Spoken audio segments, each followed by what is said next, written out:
receive के छ बोल न बोल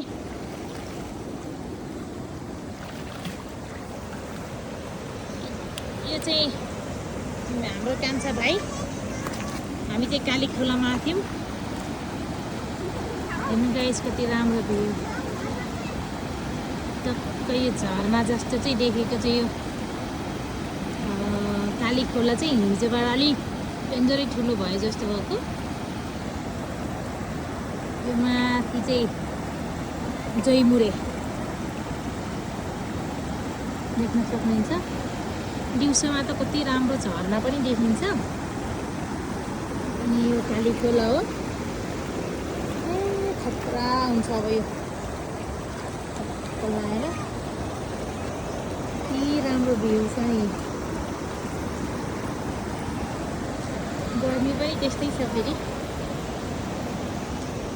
माछा छ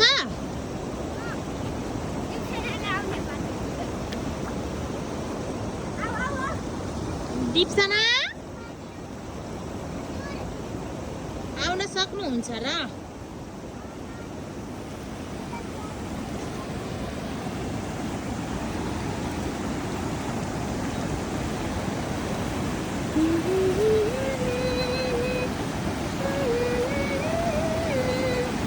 दिउँसोमा त गाई यहाँ त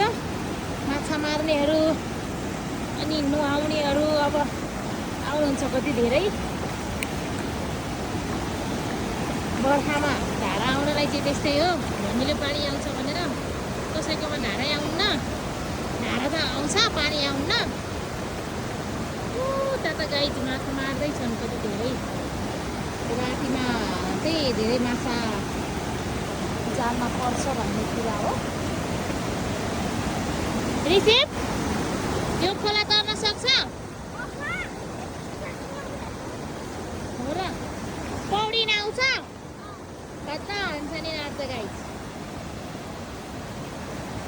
जे भयो नि राईको छोरो हो भनेर यिनीहरू पुरा हान्छन् नि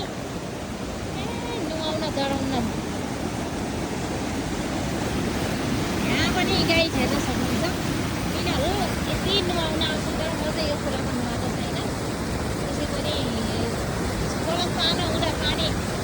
पर्छ कि भन्ने भन्न लाग्छ ठुलो भएपछि त धमिलो हो कि भनेर नुहाउनै मन लाग्छ गाई अरू त ठिकै हो अब हामी चाहिँ गाई अब हामी कहाँ जाने घर जाने हो दिप्सना तिमी किन आएको नि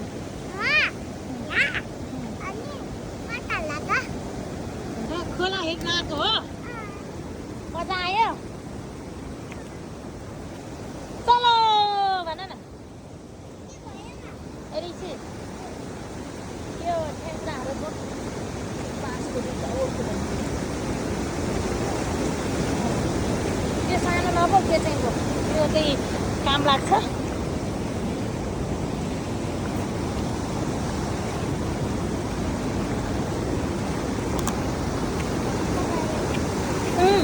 अब त यो खोलामा दाउरा खोज्न आए पनि पाउँछ नि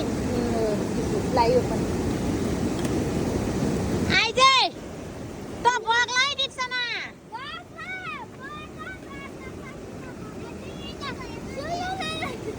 त्यसलाई त झन् आउँदै आउन खोला खेल्न झन् तँलाई त खोलाले बगाउँछ गाई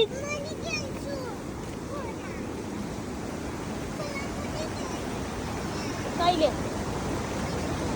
स्याटरडे नुहाउन आउने ल म त नुहाउन तिमीहरू नुहाऊ है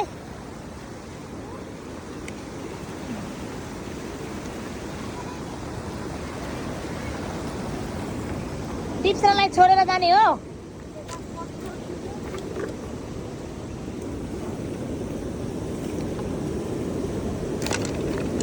त्यो त नला नि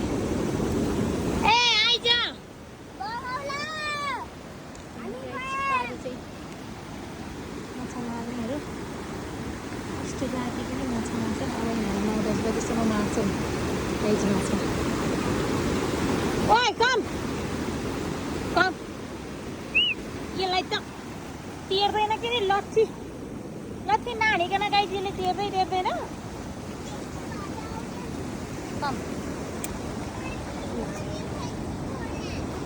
ओके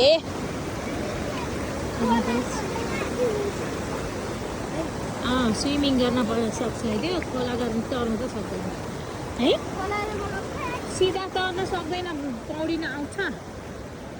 पौडी भने चाहिँ सक्छ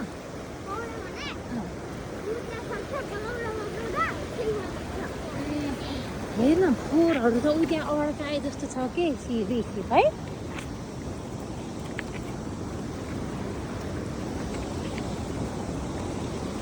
यहाँ चाहिँ गाई बर्खामा चाहिँ फोहोरहरू चाहिँ खोलाले बगाउँछ भनेर बाल्ने होइन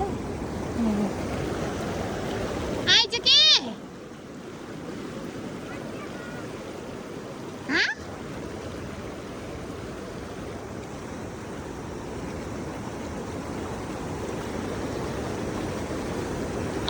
जा